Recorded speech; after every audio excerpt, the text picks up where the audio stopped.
This is War Brief Daily for August 20th, 2026.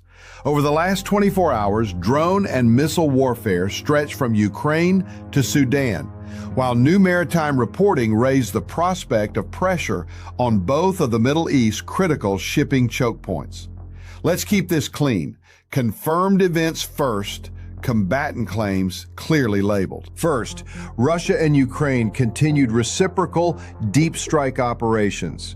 Ukraine's Air Force says Russia launched 2 Iskander-M ballistic missiles and 65 Shahed-type attack drones, along with decoys and other unmanned systems, into August 19. Kyiv claims 56 targets were destroyed or suppressed.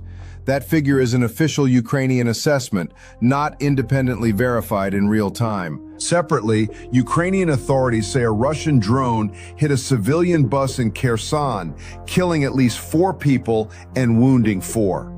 The operational picture is straightforward. Russia is sustaining long-range pressure while using tactical drones against a frontline city.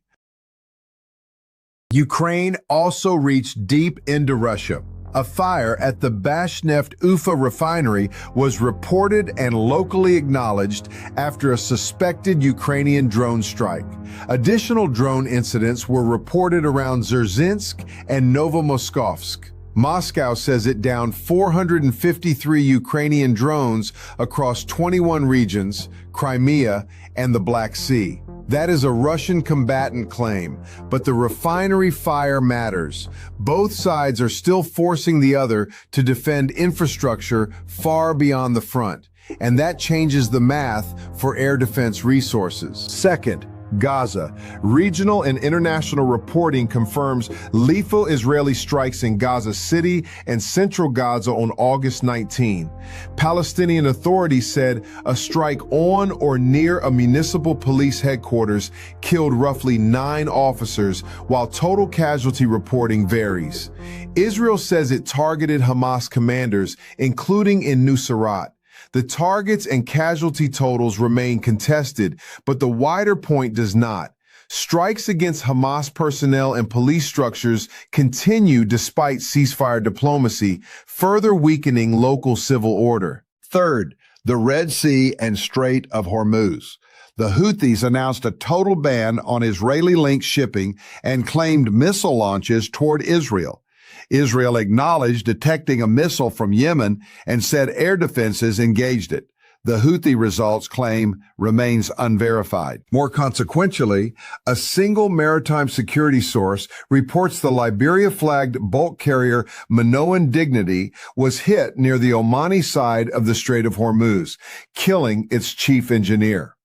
That incident and its attribution still require independent confirmation. But if verified alongside pressure near Yemen, it would put simultaneous risk on Bab el-Mandeb and Hormuz, the 2 routes that shape shipping costs, insurance rates, and naval escort demands.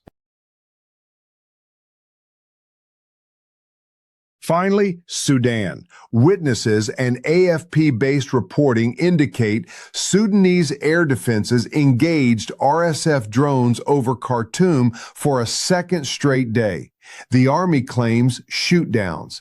The engagement itself appears corroborated. The tally does not.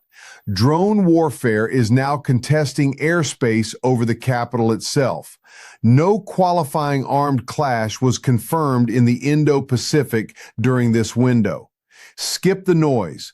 Watch for verified follow-on strikes in Russia and Ukraine, Israeli Houthi retaliation, independent confirmation from Hormuz, and further RSF drone activity over Khartoum.